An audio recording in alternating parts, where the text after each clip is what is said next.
안녕하세요. 저는 덴티스타일이라는 블로그를 운영하고 있는 닥터멘토 박원장이라고 합니다.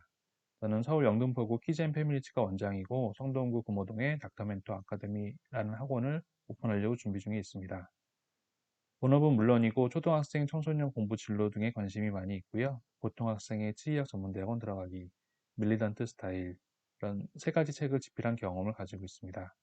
오늘은 10초 수능이라고 해서 2020년 수능 수학 나형 4번 문제, 수포자도 10초 만에 풀 수 있는 문제라는 제목을 가지고 여러분과 함께 이야기 나눠보도록 하겠습니다.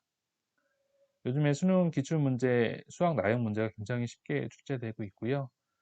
1번에서 4번 정도의 문제, 첫 장의 경우 같은 경우에는 한 문제당 10초 만에 풀 수 있고, 네 문제 다 합쳐도 1분이면 풀 수 있을 정도로 쉬운 문제가 출제되고 있습니다. 이런 문제가 이런 문제가 출제되고 있는데 수포자라고 해서 이런 문제를 포기해 버린다면은 점수를 아예 얻을 수가 없겠죠. 그래서 누구나 쉽게 풀 수 있다는 것을 보여드리기 위해서 여러분과 함께 이 영상을 찍고 있습니다. 합성함수라는 것은 뭔가를 합성한다는 건데 함수를 한 번 보내고 두 번 보내는 거를 이렇게 합성함수라고 표현을 하게 되고요. g.fx라는 함수는 f를 먼저 보내고 그다음에 다시 g를 보낸다. 그래서 안쪽 것을 먼저 함수를 보내고 그 다음 함수를 보낸다는 개념이 되고요. 그러므로 두 개를 바꿔서는 안 될 것입니다.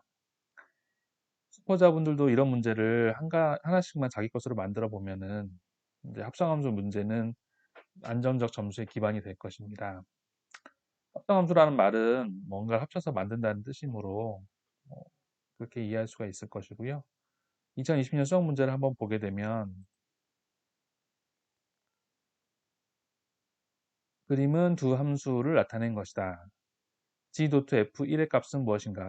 무려 3점을 부여하고 있는데요. 아까 말씀드렸듯이 이 안쪽을 먼저 푼다고 했었죠. f1의 값은 무엇일까요? 정의역에 있는 1의 값을 f라는 함수를 보내면 5가 나오지요. 그 다음에 그러면은 g5가 되니까 g라는 함수에서 5를 보내게 되면 9 이렇게 나오게 됩니다. 정답은 5번이 되겠습니다.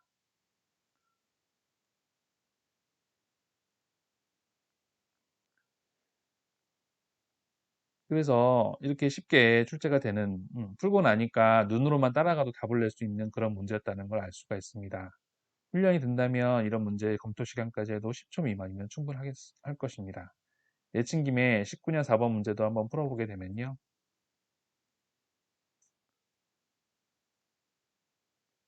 19년 4번 문제입니다.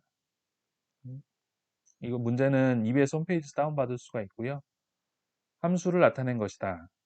F4의 값은 1이죠. 1이고 f.f2의 값, 합성함수 값은 2를 보냈을 때 3이고 또 다시 3을 보냈을 때는 4가 되므로 이 합성함수의 값은 4가 될 것입니다.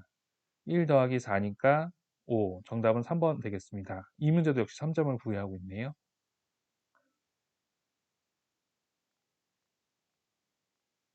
이렇게 쉽고 간단한 문제에 무려 3점을 주고 있습니다. 이렇게 문제가 쉽게 출제되고 있으니까요. 모든 초등학생, 중학생, 수포자 여러분들도 도전해 보시고 수능을 조금 더 도전해 보려고 하는 욕심을 가질 필요가 있겠습니다. 그럼 또 뵙겠습니다.